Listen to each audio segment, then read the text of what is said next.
आज वित्त मंत्री निर्मला सीतारमण आम बजट पेश करेंगी। लोकसभा में सुबह 11 बजे वित्त मंत्री का भाषण शुरू होगा। केंद्रीय वित्त मंत्री निर्मला सीतारमण लगातार दूसरे साल पेपरलेस बजट पेश करेंगी। आगामी बजट में मोदी सरकार का कृषि, किसान और एमएसएमई पर फोकस रह सकता है। छोटे किसानों को बड़े तोहफे के साथ पीएम किसान सम्मान निधि का पैसा भी बढ़ाया जा सकता है। किसान उत्पादक संघों को आर्थिक तौर पर और मजबूत करने का ऐलान संभव है। किसान पेंशन योजना के बजट में बढ़ोतरी की उम्मीद है।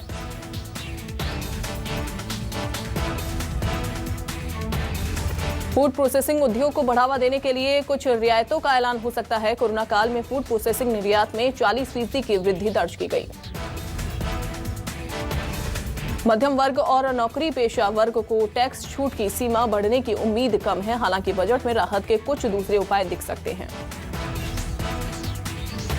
अर्थव्यवस्था को पटरी पर लाने के लिए एमएसएमई सेक्टर को सरकार बड़ी राहत दे सकती है। कोरोना काल में ये सेक्टर सबसे ज्यादा प्रभावित हुआ।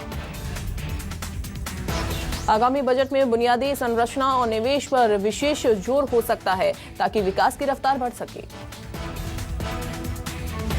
आम बजट में इलेक्ट्रॉनिक सामानों की इंपोर्ट ड्यूटी भी में कटौती की संभावना है। सरकार डिमांड और परचेजिंग पावर बढ़ाने पर भी जोर देगी। आज से बैंकों से जुड़े कई नियम बदल जाएंगे, जिसका असर आम लोगों की जेब पर पड़ेगा। पंजाब नेशनल बैंक में ईएमआई या कोई दूसरा ट्रांजैक्शन कम बैलेंस के कारण फेल होने पर 250 रुपए पेनल्टी लगेगी। पहले ये 100 रुपए थी। एसबीआई 2 से 5 लाख के आईएमपीएस ट्रांजैक्शन पर 20 रुपए के साथ आज से जीएसटी भी वसूलेगा। हर महीने की 1 तारीख को गैस कंपनियां एलपीजी, पीएनजी प्राइस लिस्ट जारी करती हैं। 5 राज्यों के चुनाव को देखते हुए कीमतों में बढ़ोतरी की संभावना नहीं है। मध्य प्रदेश में 1 फरवरी से खुलेंगे स्कूल। सीएम शिवराज ने विशेषज्ञों से चर्चा के बाद फैसला लिया। आज से खुलेंगे कक्षा 1 से 12वीं तक के स्कूल। 50% क्षमता के साथ संचालन होगा।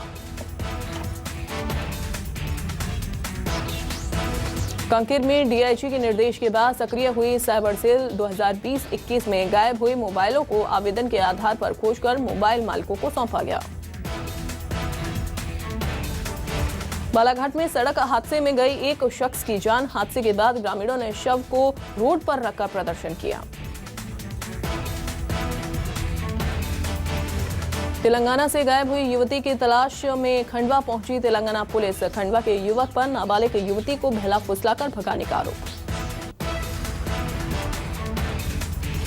बलौदाबाजार में चोरी के मामले में पुलिस ने 2 आरोपियों को गिरफ्तार किया। चोरों के पास से 2 बाइक, सोने की चेन और 1 कार जब्त हुई। जगदलपुर में बोरवेल गाड़ी से लोहे की पाइप चोरी करने वाले आरोपी को पुलिस ने 4 आरोपियों को गिरफ्तार कर लिया है और 75,000 रुपए की पाइप के साथ कई और सामान भी बरामद हुए हैं। कोरिया में जमीन विवाद को लेकर युवक की हत्या का मामला। पुलिस ने 3 आरोपियों को किया गिरफ्तार। केल्हारी थाना क्षेत्र के रोकड़ा गांव की घटना। भोपाल में बैंक एटीएम में तोड़फोड़ करने वाला आरोपी गिरफ्तार। सीसीटीवी फुटेज के आधार पर पुलिस ने आरोपी को पकड़ा। बिलासपुर में अवैध शराब बेचने वालों पर पुलिस ने की कार्रवाई। 12 मामलों में 13 आरोपियों को गिरफ्तार किया।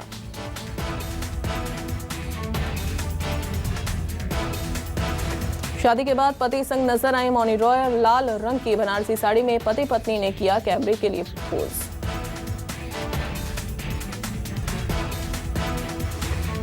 गायिका लता मंगेशकर को वेंटिलेटर से हटा दिया गया है, लेकिन डॉक्टर्स की निगरानी में गायिका अभी भी आईसीयू में है।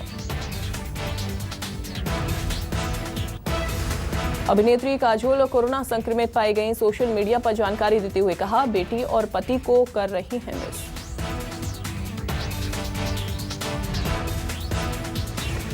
वाई आई किल्ड गांधी में नाथूराम का किरदार निभाने वाले अमोल कोल्हे विवादों में फंसे। कांग्रेस ने फिल्म पर रोक लगाने की बात कही।